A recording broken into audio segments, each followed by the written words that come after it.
Assalamualaikum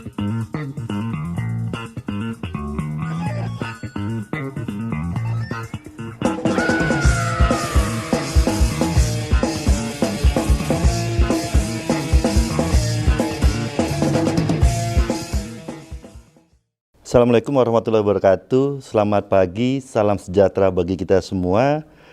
Senang rasanya hari ini kita berkesempatan untuk ketemu seseorang. Beliau adalah orang di balik dari sebuah nama PT yang bernama PT Railing. Beliau orang yang mengoperasionalkan, yang mengembangkan, yang menjalankan visi dan misi untuk mencapai tujuannya. Info Ekonomi TV, pemirsa Info Ekonomi TV, berikut saya perkenalkan Bapak Purwanto Handri Nugroho. Beliau adalah Direktur Utama dari PT Railing. Selamat pagi Pak Purwanto. Selamat pagi Mas. Senang. Gimana kabarnya Pak Purwanto? Alhamdulillah. Alhamdulillah. Pagi ini alhamdulillah. Tidak terganggu dengan kondisi politik, Pak. Jalan terus ya Pak. Harus Pak. Jadi kita harus fokus. Harus tetap fokus untuk mengembangkan, menjalankan bisnis ini. Ya? Betul Pak. Gimana Pak dengan PT Railing saat ini kondisinya?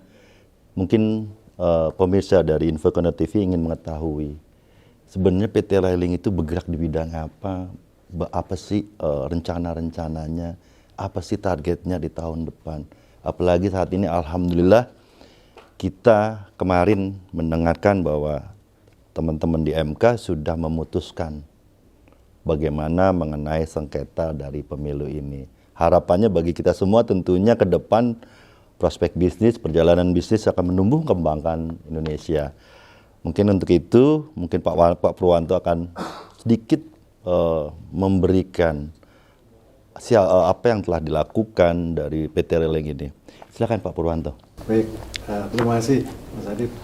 Jadi PT Railing ini kan bergerak di dua bidang Pak. Betul. Yang pertama adalah jasa transportasi, khususnya ada transportasi bandara, dari moda transportasi berbasis rel, yaitu kereta api bandara. Yang kedua adalah bisnis MOS. MOS itu masih penunjang perkeretaapian, yaitu maintenance, operation, spare part, dan services. Jadi kita mensuplai suku cadang bagi perkeretaapian dan juga menjalankan bisnis services atau maintenance bagi industri perkeretaapian. Nah, dua bidang jasa ini saling mendukung. Namun pada awal berdirinya tahun 2006 kami hanya bergerak di jasa transportasi kereta api bandara. Nah, itu kemudian baru di tahun 2021 kita mulai mengembangkan bisnis MOS ini. Jadi masih sangat awal untuk bisnis MOS ini. Namun untuk KA Bandara kita sudah mengoperasikan KA Bandara Kuala Namu itu yang pertama. Walaupun sebenarnya kami didirikan ini untuk menjalankan kereta api Bandara Soekarno-Hatta sebenarnya. Awalnya. Namun karena sulitnya proses dan panjangnya proses pengembangan kereta api Bandara Soekarno-Hatta waktu itu, terutama untuk menyediakan lahan ya, untuk pembebasan lahannya karena melalui jalur yang sangat padat, itu kemudian ada peluang untuk mengembangkan kereta api Bandara Kuala Namu waktu itu baru ya, dari Pulau Nia Medan berpindah ke Kuala Namu.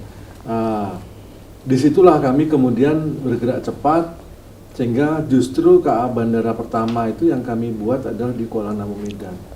Kedua baru di Soekarno-Hatta, kemudian disusul dengan yang Yogyakarta.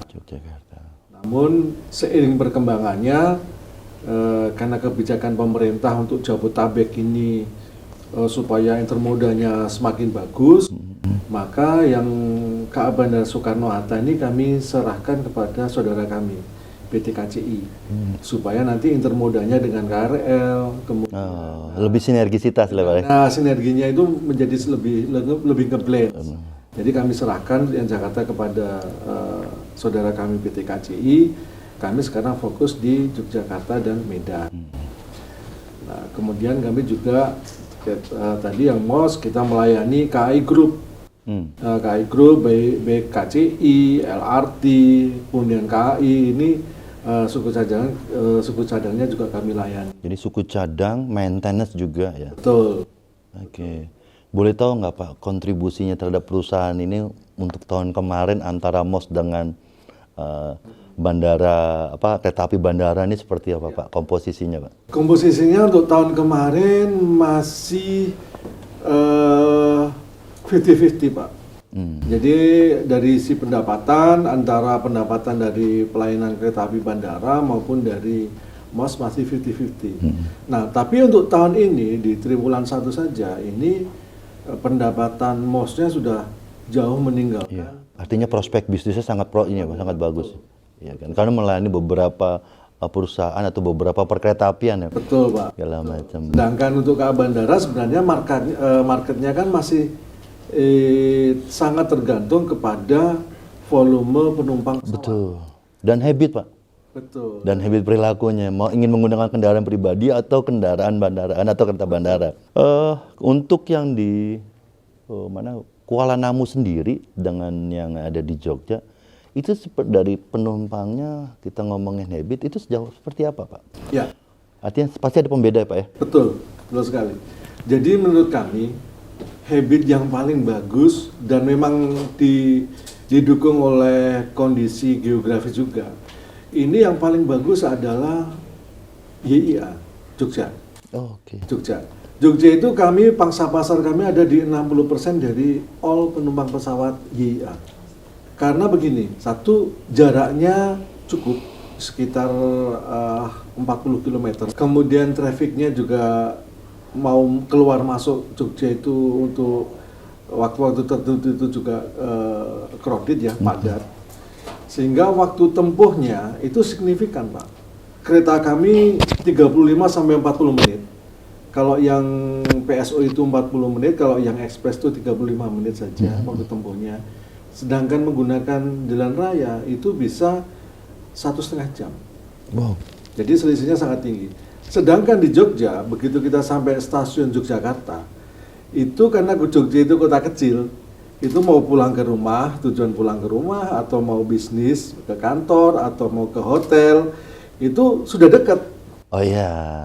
Sudah sangat dekat. Artinya tidak seperti ketika di Jakarta ya, misalnya di BNI City, itu kita mau ke tujuan selanjutnya. Selanjutnya mungkin masih sangat luas, sangat jauh kan. Kan perbedaan demografi. Itu. Tapi kalau Jogja sudah sampai stasiun Tugu, ya kurang lebih sudah sampailah kita di Jogja. Bisa dianggap sudah sampai ya Pak? Bisa dianggap sudah sampai ya Pak? Iya. Sedangkan yang untuk Medan, ini perbedaannya gini Pak. Di Medan, kita ini sampai di stasiun Medan, itu benar-benar di pusat kota.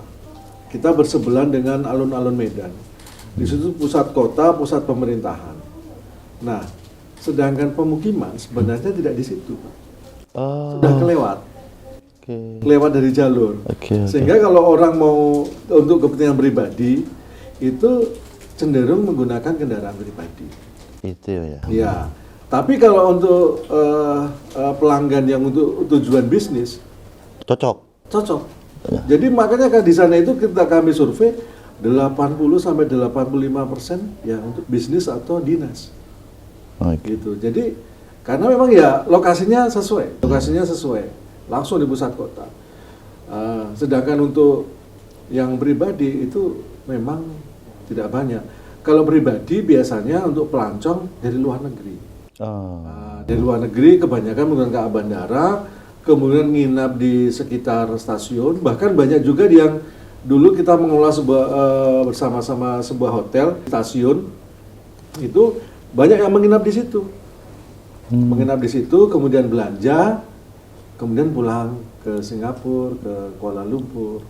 Nah, yang tadi Bapak sebutkan ini sudah menyangkut kepada pelayanan ya Pak? Betul. Sebenarnya prioritas pelayanan apa sih yang diberikan kepada konsumen ya? Tentunya ketika kita ngomongin konsumen kan terhadap kepuasan atau syarat-syarat tertentu atau tawaran-tawaran tertentu yang membuat konsumen itu kan puas lah ya Pak. Entah itu dari pelayanannya, entah itu dari paketnya atau jasa-jasa yang lainnya. Mungkin bisa disebutkan Pak, apa yang menjadi prioritas pelayanan untuk kepuasan pelanggan? Yang pasti Pak, syarat utama dari transportasi adalah keselamatan. Jadi kami mutlak. Jadi keselamatan ini dalam hal ini menyangkut sarana kami. Jadi sarana kami cek setiap hari. Cek setiap hari, kita rawat setiap hari. Jadi sebelum berangkat sudah kami nyatakan SO, siap operasi. Nah itu menjamin keselamatan karena kami mengangkut sekian banyak penumpang, ya kan.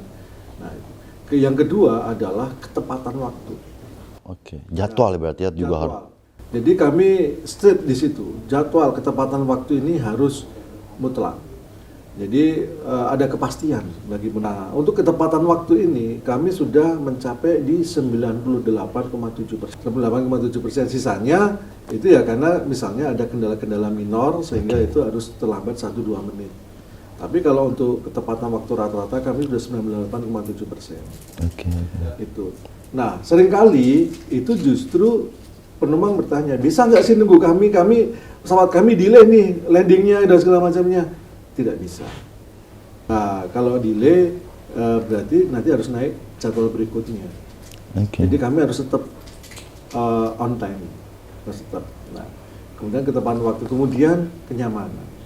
Jadi penumpang harus merasa nyaman dari sisi pelayanan, dari sisi barang bawaan, itu semuanya harus nyaman.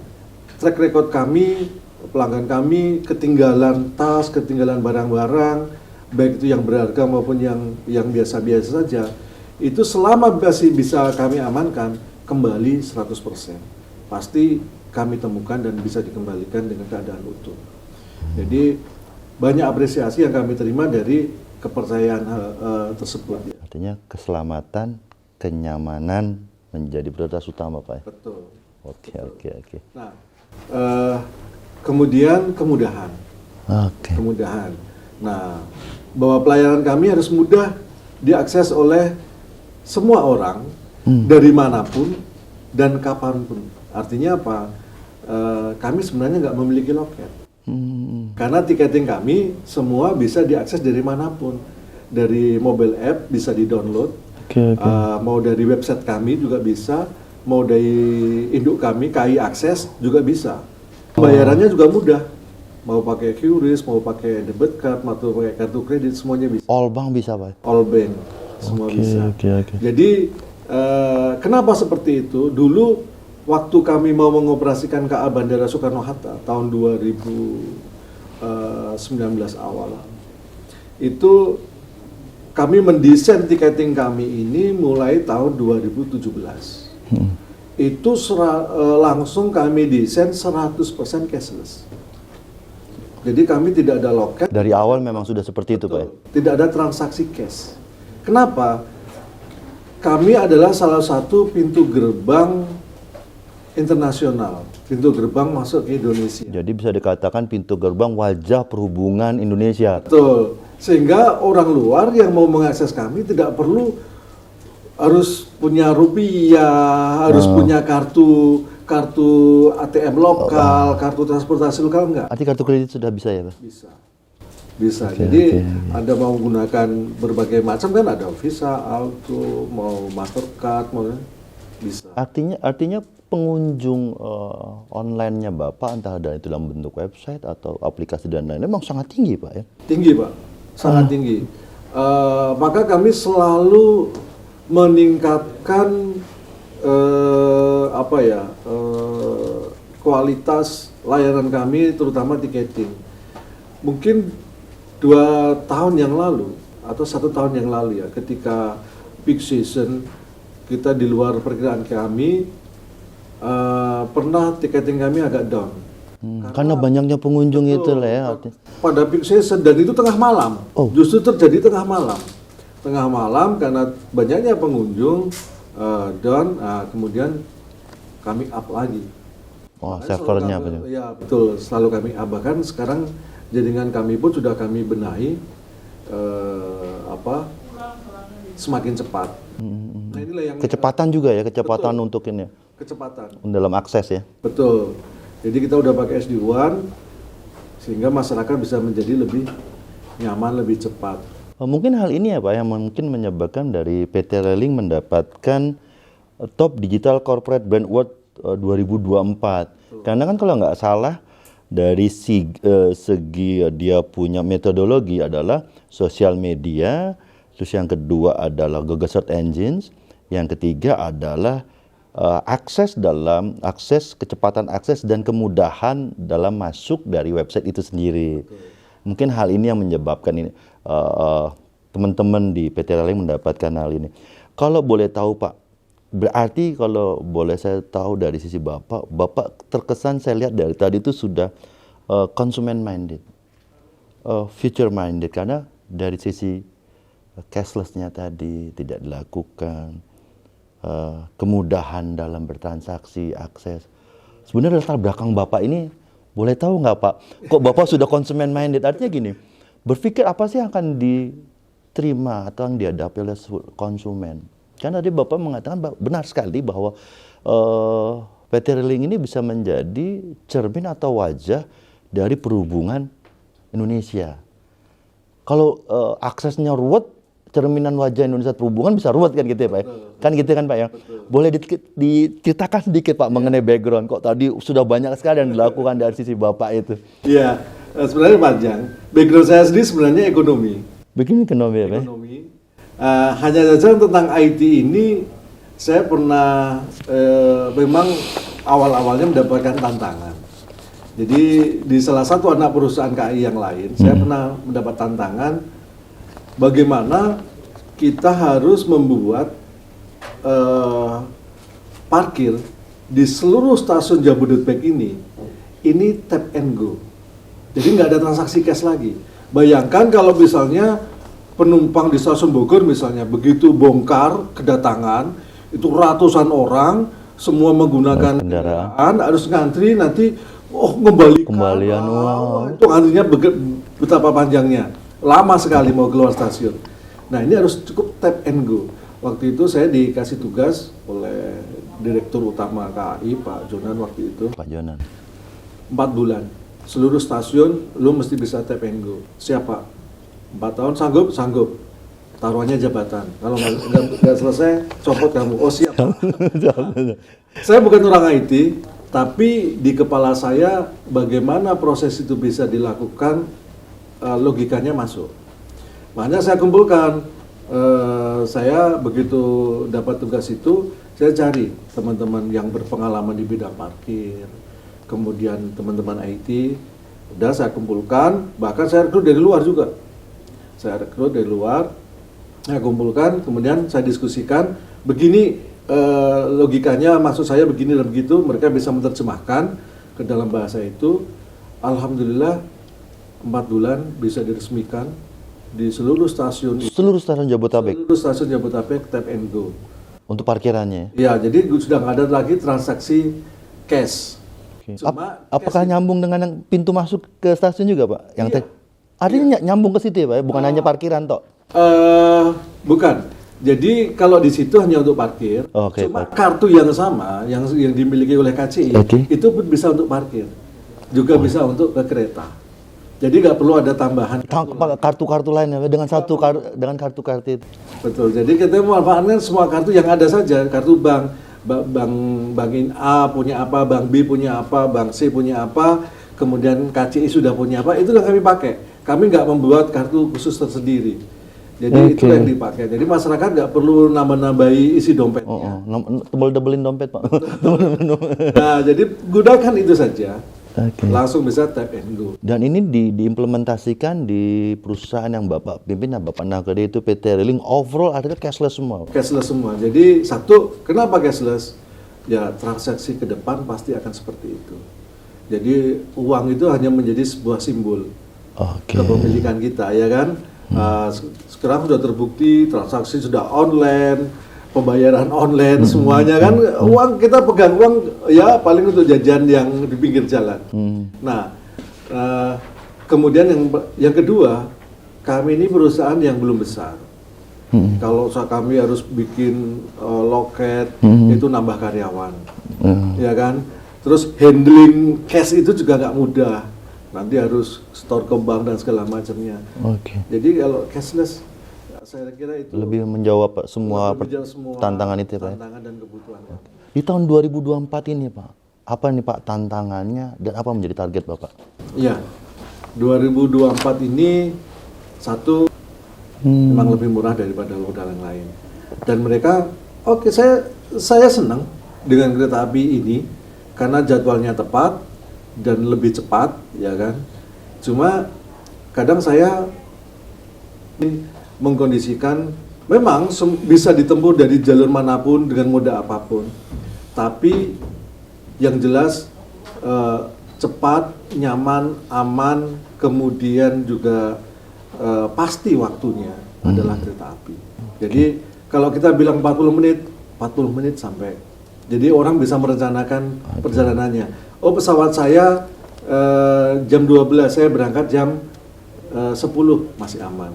Di sana masih bisa melakukan aktivitas di bandara. Karena hanya 40 menit. Jadi untuk check-in, boarding, segala macamnya masih aman.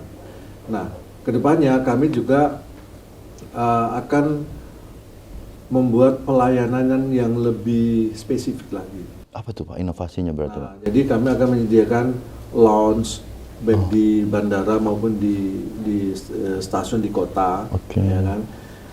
Sehingga masyarakat akan lebih nyaman lagi.